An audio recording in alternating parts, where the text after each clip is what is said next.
আমাৰ বিপিএফ দলৰ যিটো এক নম্বৰ কোকৰাঝাৰ লোকসভাৰ যিটো চেণ্ট্ৰেল ষ্টেৰিং কমিটিৰ যিটো অফিচ, এইটো আমি আজি ইনগ্ৰেশ্যন কৰিছোঁ।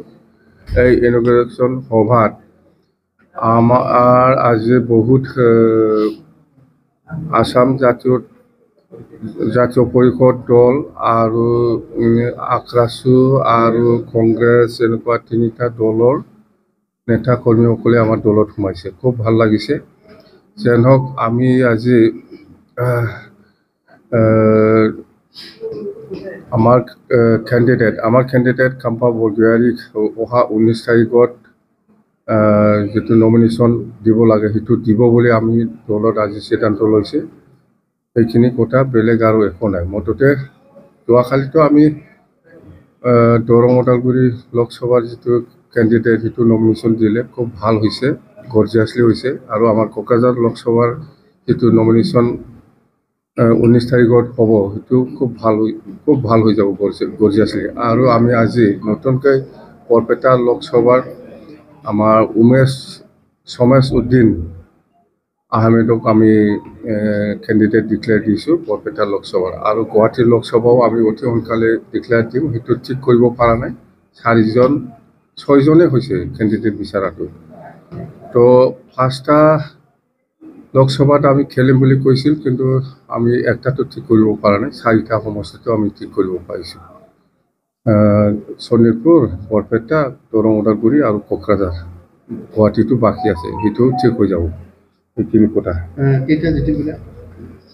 আমি যোনটো সমষ্টিত খেলিলে জিকিব, এই সমষ্টিতহে আমি প্ৰাৰ্থী দিছোঁ। শোণিতপুৰো জিকিব, বৰপেটাও জিকিব, কোকৰাঝাৰো জিকিব, দৰং ওদালগুৰিও জিকিব। মুঠতে আমাৰ দলৰ পজিশ্যনটো খুব ভাল 4টা সমষ্টিত। গুৱাহাটীও বেয়া নহয়, কিন্তু কেণ্ডিডেট আমি ঠিক কৰিব পৰা নাই।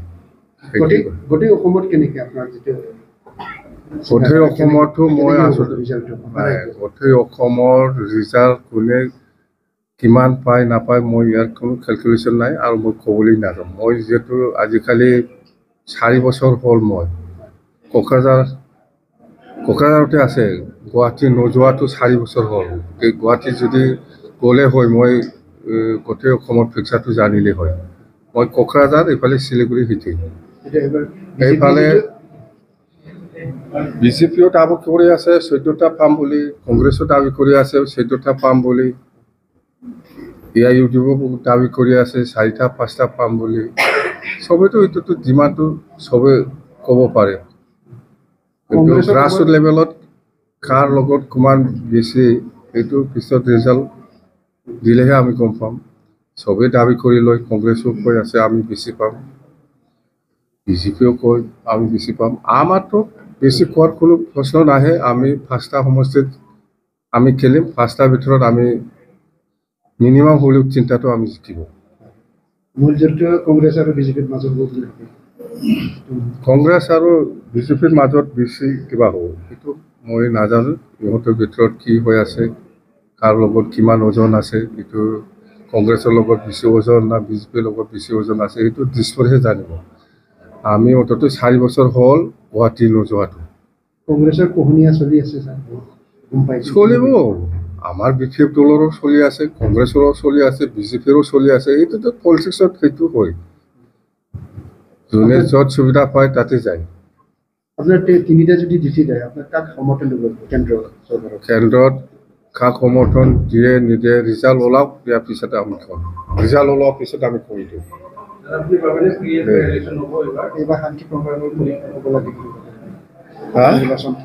নিৰ্বাচনটো এইবাৰ শান্তিপূৰ্ণভাৱে হ'ব, আগৰ নিচিনা নহয়। আমাৰ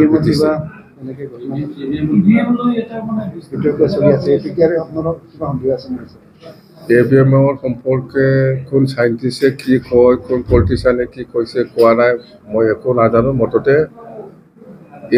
EVMৰ কাম কৰিবই, ইয়াত আমাৰ ক'ব লগা একো নাই। EVM হিচাপে কাম কৰি আছে। কাৰ পক্ষত কি EVM মেচিন আনিছে অনা নাই, এইবিলাক আমি ক'বলৈ নাযাওঁ। মুঠতে আমি জিকিম। মুঠতে গোটেইটা সমষ্টি আপুনি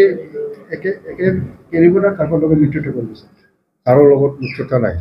তাৰমানে দৰং ওদালগুৰিৰ ক্ষেত্ৰত AIUDFৰ নেতা কৰ্মীসকলে কৈ আছে যে আমাক ছাপোৰ্ট দিম বুলি আৰু দলগাঁও সমষ্টিৰ MLA টো যোৱাকালি আমাৰ লগত একেলগে আছে আমাক সমৰ্থন দিছে কোকৰাঝাৰত এনেকৈ যদি কৰে কোকৰাঝাৰত এনেকুৱা হোৱা নাই এনেকুৱা আলোচনা হোৱা নাই যদি কৰে তেওঁলোকে কৰিলেতো ভাল এহেদি কিন্তু চাপোৰ্ট কিন্তু কিন্তু অন কণ্ডিশ্যন নহয় AIUDFে যে আমাক ছাপোৰ্ট কৰিবলৈ আহিছে সেইটো অন কণ্ডিশ্যন নহয় বিনা কণ্ডিশ্যনত ইহঁতে বিজেপি বা কংগ্ৰেছক হাৰাব লাগে বুলি আমাক ছাপোৰ্ট কৰিছে সেইটোৱে বেলেগ কাৰণ একো নাই এইখিনি কথা দেই ঠিক আছে